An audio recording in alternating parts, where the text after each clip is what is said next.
Hello everyone. स्वागत है आप सभी का आपके अपने यूट्यूब चैनल हिंदी ज्ञान में। मैं हेम गैतोड़ी आज बात करूंगा भक्ति काल का स्वरूप एवं उसके भेद। तो देखते हैं भक्ति काल का स्वरूप एवं उसके भेद। भक्ति काल अर्थात ऐसा समय जिस समय भक्ति भावना की रचनाएं हुई हैं। भक्ति काल लगभग 1350 ईस्वी से 1650 ईस्वी तक चलता है, जिसमें भक्ति भावना की प्रधानता है।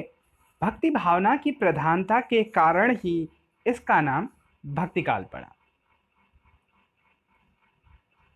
हिंदी साहित्य के इतिहास का द्वितीय चरण भक्ति काल के नाम से जाना जाता है।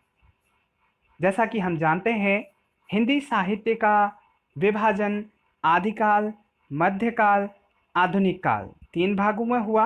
मध्यकाल को 2 भागों में बांटा जाता है, भक्ति काल और रीतिकाल।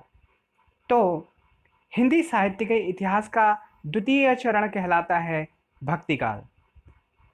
आचार्य रामचंद्र शुक्ल ने संवत 1375 से संवत 1700 तक भक्ति काल की संज्ञा प्रदान की है। इस कालखंड को वह भक्ति काल कहते हैं। उनके अनुसार इस कालखंड में उपलब्ध रचनाओं में भक्ति भाव की प्रधानता है, जो मैंने आपको बताया। अतः इसे भक्ति काल कहना उचित है। भक्ति भाव की प्रधानता के संबंध में उनका निम्न कथन उल्लेखनीय है, जिसे देखेंगे। कालदर्शी भक्त कवि जनता के हृदय को संभालने और लीन रहने के लिए दबी हुई भक्ति को जगाने लगे। क्रमशः भक्ति का प्रभाव ऐसा विस्तृत और प्रबल होता गया कि उसकी लपेट में केवल हिंदू जनता ही नहीं, देश में बसने वाले समस्त मुसलमानों में भी न जाने कितने आ गए। तो एक ऐसा समय था 1375 संवत से संवत 1700 तक का समय, कि उस समय पूरा देश, चाहे वह हिंदू जनता हो चाहे वह मुस्लिम जनता हो, सभी लोग भक्ति भावना में डूब गए। हिंदी साहित्य इतिहास के विकासात्मक वर्गीकरण में द्वितीय चरण को मध्यकाल की संज्ञा दी गई है। मैंने आपको बताया कि मध्यकाल को 2 भागों में बांटा गया, पूर्व मध्यकाल और उत्तर मध्यकाल। पूर्व मध्यकाल को भक्ति काल कहा गया। देखते हैं, मध्यकाल की संज्ञा दी गई, इसे पुनः 2 भागों में विभाजित किया गया, पूर्व मध्यकाल, उत्तर मध्यकाल। पूर्व मध्यकाल को भक्ति काल कहा गया और उत्तर मध्यकाल को रीतिकाल कहा गया। जॉर्ज ग्रियर्सन कहते हैं कि भक्ति आंदोलन को 15वीं सदी का धार्मिक पुनर्जागरण कहा जा सकता है। मीन्स कि ग्रियर्सन के अनुसार इसे धार्मिक पुनर्जागरण कहा जा सकता है, क्योंकि इस युग को स्वर्ण युग भी कहा जाता है। हिंदी साहित्य का स्वर्ण युग कहा जाता है भक्ति काल को।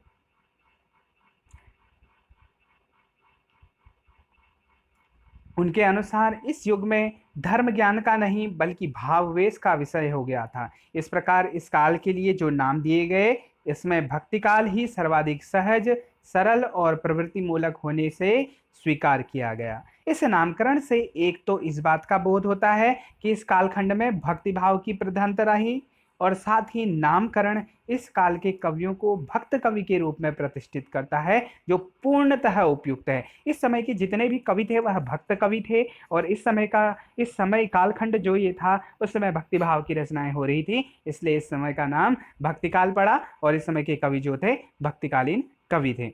आचार्य रामचंद्र शुक्ल ने धर्म की रसात्मक अनुभूति को भक्ति कहा है। आचार्य शुक्ल का मानना है कि धर्म की रसात्मक अनुभूति भक्ति कहलाती है। भक्ति सारे जन समुदाय की संपत्ति है, उसमें किसी एक का अधिकार नहीं है, वह सबकी है। जिसका सूत्रपात महाभारत काल में और विस्तृत प्रवर्तन पुराण काल में हुआ। शास्त्रज्ञ विद्वानों ने ब्रह्मसूत्र, उपनिषद, गीता पर भाष्य प्रस्तुत कर परंपरागत भक्ति मार्ग के सिद्धांत पक्ष का पर्याप्त विकास किया। शुक्ल जी भक्ति भाव का मूल स्रोत दक्षिण भारत मानते हैं। मैं आपको बताऊं कि सत्येंद्र कवि ने कहा है, भक्ति द्राविणी उपजी लाए रामानंद, अर्थात भक्ति आंदोलन का प्रारंभ दक्षिण भारत से हुआ और उत्तर भारत में लाने का श्रेय रामानंद जी को जाता है। ठीक वैसा ही आचार्य शुक्ल जी भी कहते हैं कि भक्ति काल का आरंभ, भक्ति भावना का आरंभ दक्षिण भारत से हुआ। उत्तर भारत में मुस्लिम साम्राज्य की स्थापना हो जाने से हिंदू जनता में निराशा और अवसाद की भावना घर कर गई थी, यह शुक्ल जी का मानना है, जिससे भक्ति भाव को यहाँ फैलने में उपयुक्त अवसर मिला। शुक्ल जी के अनुसार भक्ति के आंदोलन की जो लहर दक्षिण से आई, उसी ने उत्तर भारत की परिस्थिति के अनुकूल हिंदू मुसलमान दोनों के लिए एक सामान्य भक्ति मार्ग की भावना कुछ लोगों में जगाई।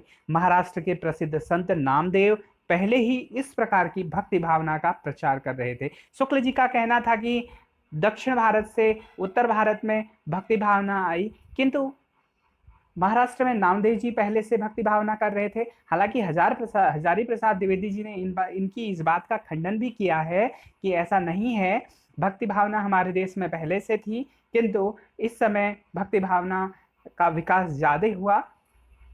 अब देखते हैं भक्ति काल का वर्गीकरण। मैं आपको कुछ समझा देता हूँ ग्राफ के माध्यम से, वर्गीकरण के माध्यम से, बाकी आप देखेंगे। भक्ति काल को पूर्व मध्यकाल भी कहा जाता है, 1350 से 1650 ईस्वी तक ये चलता है। भक्ति काल को दो भागों में बांटा गया है, एक है सगुण भक्ति धारा, दूसरा है निर्गुण भक्ति धारा। सगुण भक्ति धारा को पुनः दो भागों में बांटा गया है, राम काव्य धारा और कृष्ण काव्य धारा। निर्गुण भक्ति धारा को संत काव्य धारा और सूफी काव्य धारा में बांटा गया है।